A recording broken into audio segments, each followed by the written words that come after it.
Morning. My name is Jamie, and that's the end of my small talk. So, generally in life, we move facing forward, dealing with the challenges and opportunities that lie ahead, maybe even doing some planning. But every now and then we might turn around to see where we have come from and how we got to where we are. And sometimes that can be quite surprising to look back and think, well, I was there and now I'm here. How did that happen?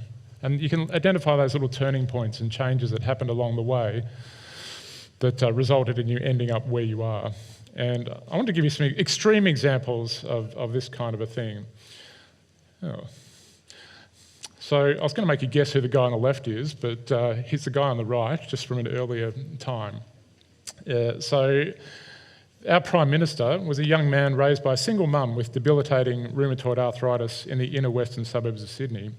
And now, some 40 years later, he's the Prime Minister of Australia. And I wonder if he looks back and goes, if I could see that young man, would he ever have expected to end up as the Prime Minister of Australia? I've got another example, which will probably...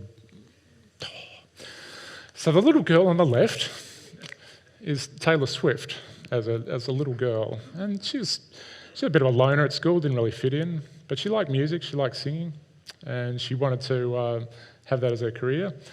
And then 2 weeks ago, she was at the MCG, packing it out for 3 nights in a row with 96,000 people each night. And I wonder if she looks back and thinks to that little girl and think, yeah, it's amazing that has happened, that has been my journey. But the person I'm particularly thinking about today, perhaps going through that experience, is the disciple Peter. And I'm going to spend some time in the book of 1 Peter today, so if you want to turn there in your Bibles or apps, we're going to be really concentrating on the verse that Gosha has already introduced to us in the children's story. Peter was somebody who was born and bred to be a fisherman. But at the time of writing this letter that we know as 1 Peter, he'd been an apostle for Jesus for at least 30 years. And it was a long time since he'd lived in Galilee where he grew up.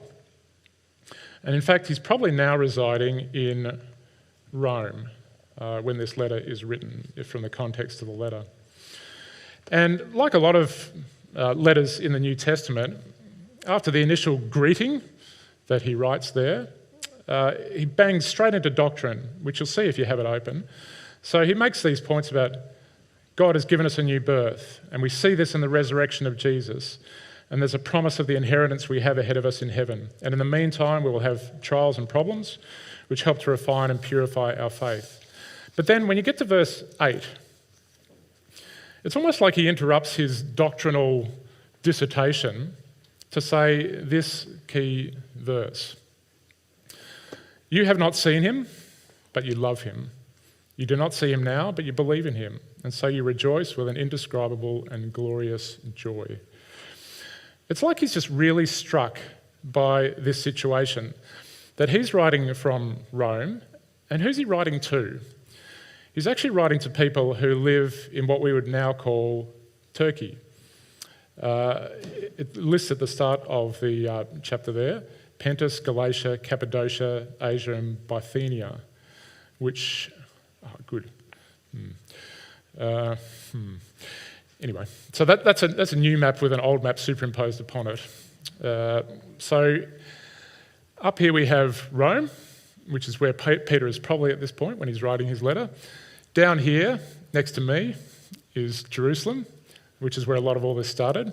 And the people he was writing to are in this part of the world, in Turkey, particularly places like Cappadocia, Bithynia, Pontus. This part of this area is just known as Asia. So there's kind of a dispersal of what's going on there. And the first point he's making is, you have not seen Jesus, but you love him. And there's a connection here, almost an echo of something that happened some 30 years earlier, way back in Galilee. One of the things that Peter is well known for is for denying Jesus 3 times before the rooster crowed on the day of the crucifixion, despite this being the very thing that Jesus predicted he would do, and he said he would never do. So Peter had that experience of utter failure. Despite professing his undying loyalty to Jesus, he denied knowing him 3 times. Denied his friend, denied his Lord. And then, straight after that, Jesus goes to the cross and he dies. Now that's a heavy burden for Peter to carry. And it's a sequence of events to invoke abject misery, really. But of course, Jesus doesn't stay dead. He rises from the grave and he appears to the disciples several times, including once while they're out fishing on the Sea of Galilee. And they end up having breakfast with Jesus. And Jesus makes the time and the effort to speak one-on-one with Jesus in John 21. I won't go through the whole passage, but you'll get the idea. So when they'd finished breakfast, Jesus said to Simon Peter, "Simon, son of John, do you love me more than these do?" Peter replied, "Yes, Lord, you know I love you." Jesus told him, "Feed my lambs." Then again Jesus says, "Do you love me?" Peter says, "Yes, Lord, you know that I love you."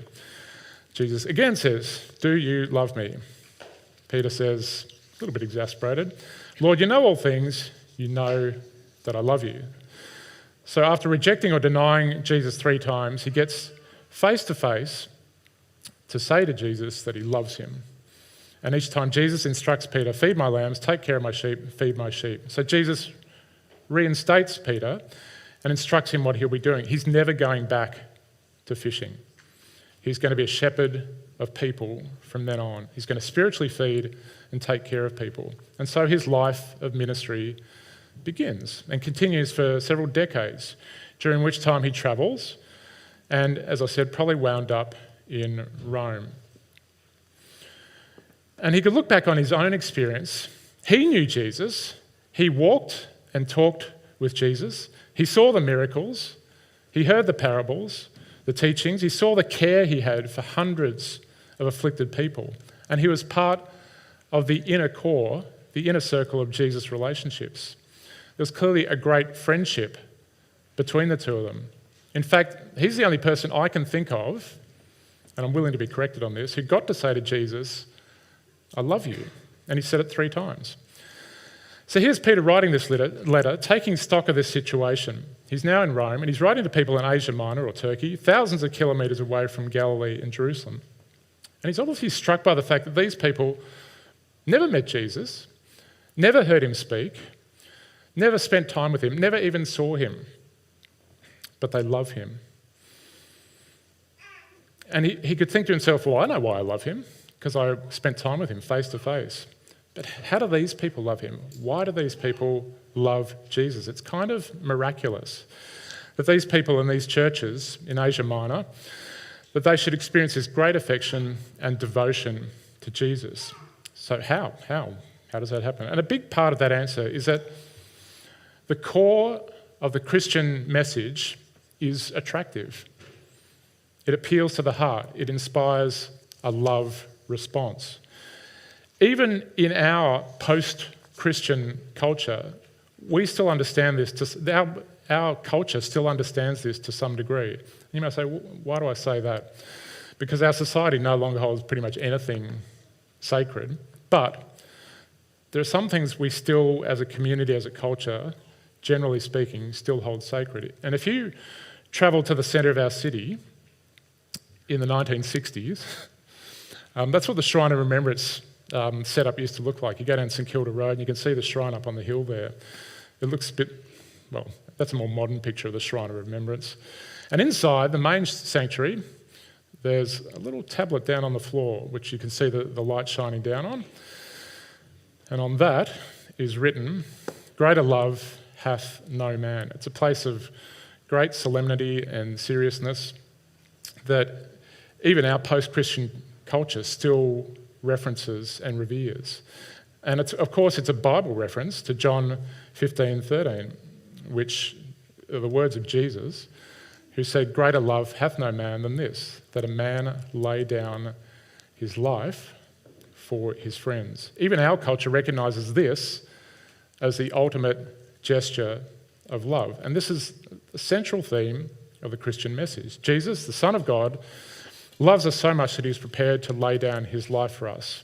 Now clearly, not everyone believes that, or understands it or accepts it. But if you do, how can that idea not appeal to your heart? How can that not generate love for him, even if you haven't seen him? Knowing that this is how he views us as worth dying for. I would argue that even the non-believer should want this to be true, that the God who made us loves us enough to die for us. So that's the first part of Peter's verse here. You have not seen him, but you love him. And then he goes on, you do not see him now, but you believe in him. Now when he says believe, this is more than just do you believe he was a real person or not. The word for believe, well, it's believe in. The implication there of you have confidence in Jesus, you have trust in Jesus. You consider the Christian message as a sound basis on which to build your life. Now again, it seems Peter is struck by this contrast between himself and these people that he is writing to.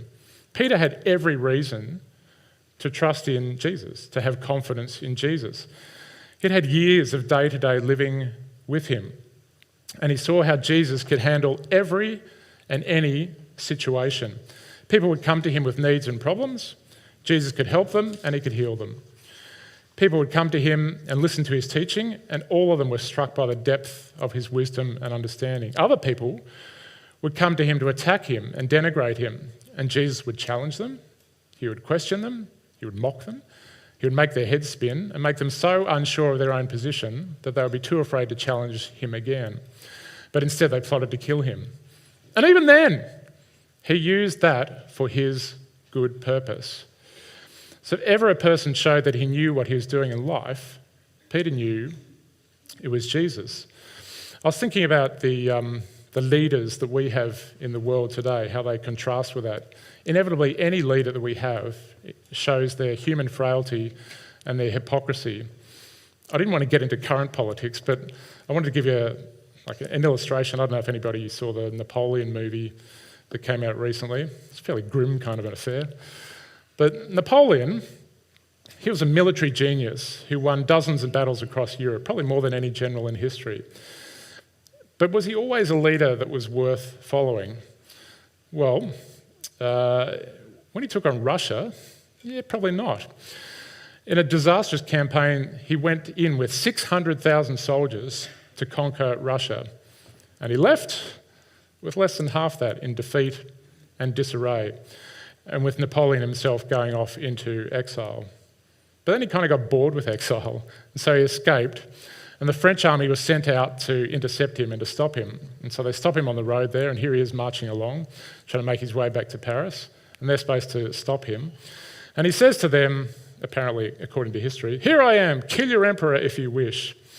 And they replied, "Long live the emperor," and they join him. Which is bizarre when you think about it, because it was his overweening pride and ambition that caused the pointless deaths of hundreds of thousands of their fellow soldiers, probably their friends. And still, they're prepared to believe in him? What a dubious leader to believe in and trust. Well, that was never the case with Jesus. As I say, if ever a person showed that he knew what he was doing, it was Jesus. The reality is, we all build our lives on something. And Peter knew that he could have the confidence and the trust in building his life on Jesus. But then again, he thinks of these people in Cappadocia and the other places, and he says to them, "You do not see him now, but you believe in him." You believe in him, you trust in him, you're building your lives on him too. So, in a way, he's acknowledging, just in this little verse, he's acknowledging that Jesus appeals to both head and heart. You have not seen him, but you love him. That's a heart response. You do not see him, but you believe in him. That's a head response. But how did that happen? How did they come to the point of deciding to trust in Jesus, these people who lived so far from where Jesus was, and it's now some 30 years later? Well, it's hard to give a small answer to that, so I'll give us a slightly big answer. How did this come about? Well, it actually came about through Peter, really. If you read the book of Acts, on the day of Pentecost. This is some 40 days after Jesus was resurrected and went back to heaven. There's this occasion where, let me read it.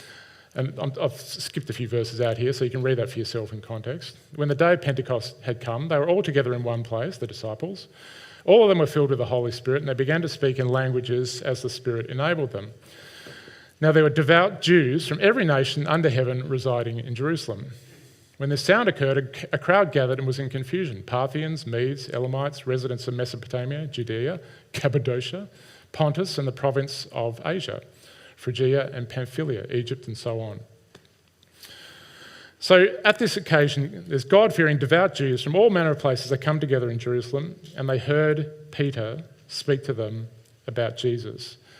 Now, it's a lengthy kind of sermon, so I'm going to have to summarise it a little bit. But he made two big points to these people that would appeal to their heads, to their thinking. First thing he did was he connected Jesus to the scriptures that they already knew very well, what we would call the Old Testament. And because they were devout, God-fearing Jews, they would know these words. So Peter is saying that, well, Jesus didn't just come out of nowhere as some random kind of event. He was expected, he was foretold, and he's the embodiment of what is written in the scriptures they already knew. And that's a strong appeal because it connects Jesus to the knowledge they already had in their heads and in their religious life. Okay, you already understand this much and you believe this much. Okay, well that bit points to Jesus, and this bit points to Jesus, and this bit points to Jesus, and this bit points to... He could have picked anywhere in the Old Testament almost and built a bridge to Jesus for these people. To borrow from Tim Keller, Jesus is the true and better Adam who passed the test in the garden and whose obedience is imputed to us. Jesus is the true and better Joseph who at the right hand of the king forgives those who betrayed him and sold him and uses his new power to save them. Jesus is the true and better Moses who stands in the gap between the people and the Lord and who mediates a new covenant. Jesus is the true and better David whose victory becomes his people's victory, though they never lifted a stone to accomplish it themselves. Jesus is the true and better Esther, who didn't risk leaving an earthly palace, but lost the ultimate and heavenly one, who didn't risk his life, but gave his life to save his people. Jesus is the real Passover lamb, innocent, perfect, helpless, slain, so the angel of death will pass over us. He's the true temple, the true prophet, the true priest, the true king, the true sacrifice, the true lamb, the true light, and the true bread. And you could summarise all that by saying what Jesus did in John 5:39. You study the scriptures diligently because you think that in them you have eternal life. And it is these same scriptures that testify about me. Now that's something to believe in. So for those Jews, that anchored their thoughts right into something they already knew. But secondly, he coupled that with an account of what had just happened to Jesus only a few weeks before this moment. He was handed over and put to death, but he didn't stay dead. God raised him. And he compares that to David. Again, somebody they knew, they were very familiar with and great respecters of. David died and was buried, and Peter says, well, his tomb is still here. Jesus died, he was buried, and his tomb is empty. And if they wanted to, they could walk a short distance and see that empty tomb for themselves. And I think many of them would have done that. So there was something physical, something tangible they could experience with their own eyes and engage with their minds. Does an empty tomb 100% prove that Jesus rose from the dead? No. But it does need to be explained. Did you ever wonder why Jesus died a criminal's death but received a wealthy man's burial? Generally, if you were crucified, your body was just thrown in a pit. But Jesus was buried in a rich man's tomb. Why? Well, part of it was for this very reason, so that people at that time could visit and see and wonder and think about what it meant that his place of burial was now empty. So he engages the mind at 2 points. He builds on the scriptures they already knew and they're already devoted to, and he points to a physical reality that they could see and experience and think about. And then these devout, God-fearing Jews, they went home to Cappadocia and Asia and so on, armed with this life-changing information, and they told people. They engaged with others, and churches started in these regions. And as far as I can work out, there's no indication that Paul or any of the other apostles, including Peter, even went to places like Cappadocia. But there were churches there because Peter was writing to them 30 years after the day of Pentecost. So churches bloomed through that period of time. And as I said, he seems very struck by this fact. They haven't seen Jesus, but they love him. He's appealed to their hearts. They believe in him. They trust him. He's appealed to their minds. And because of that, so you rejoice with an indescribable and glorious joy, because you're attaining the goal of your faith, the salvation of your souls. Now, when Peter wrote that, probably in the AD 60s, Christianity had just become a forbidden religion. So to be a Christian was now a criminal act, which meant there were waves of oppression and persecution now washing across the Roman Empire. And Peter alludes to this a little bit earlier in this letter when he says, "This brings you great joy, although you may have to suffer for a short time in various trials." He almost kind of skims over that, but it's actually quite a weighty verse. To be a Christian at this time meant strife. Most of us can't really relate to how that would feel, to say, I'm going to defy the government and risk persecution or imprisonment in order to be true to our faith. That's unfamiliar territory. And Peter is not just talking about surviving and hanging on. He's talking about rejoicing with an indescribable and glorious joy in spite of the difficulties and the dangers. Sometimes when I'm boating on the Gippsland Lakes, the weather can go quite nasty. If the wind is strong enough and the waves are big enough, it can be quite challenging. And if something goes wrong with the boat, you'd be at the mercy of the elements and you'd be in trouble. You'd have no control over what happened to you. You'd be buffeted and beaten and taken where you didn't want to go. It'd be quite dangerous. And in those circumstances, it'd be good to be able to drop an anchor so at least you could hold your ground. And Jesus is like that anchor. He enables us to hold ground in the face of difficult conditions. But thinking about it, and having been on the lakes in bad conditions a few times recently, Jesus is really more than just an anchor. Jesus is like having a motor and a rudder, because when you have power and you have direction, in spite of the conditions, you can still make progress in the direction you want to go. May not be easy, but you can still do it. So the message of Jesus is powerful and life-enriching to the extent that it could counterbalance the bad stuff. And not even counterbalance, that sort of implies that it just evens it out. It actually outweighs the negatives that existed for these people at this time to enable that joy to win through. They still had the grief and the trials and the strife, but they also had the joy. And it was a striking thing, and it was a true thing, because for all the attempts by the Roman Empire throughout this period of time to oppress or persecute Christians, did it stop the growth of the church? No, it didn't. It kept going against one of the most powerful empires the world has ever seen. So there was a positivity at the heart of the Christian message that drove it forward, despite the heavy weather beating against it. And for Peter, he says that the driver of this joy is that these people are attaining the goal of their faith, the salvation of their souls. So what are they getting out of this? Salvation, rescue, deliverance, yes. But for Peter, I do wonder if that means something more as well. Is it possible that he's looking forward to that future time when Jesus returns and sin and death are no more, trouble and strife cease, and they see him face to face? In some senses, the goal of salvation for Peter was just to be with Jesus once more. Here is a man who is closer to Jesus than anyone, who would have enjoyed every waking moment he got to spend with Jesus, who loved him, who lived through the grief of his death, and then for a brief time got to see him again. I can't help thinking that the goal of salvation was not so much what would happen to himself in terms of no more sin, no more perishable body, being made new, but just getting to be with Jesus again and forevermore.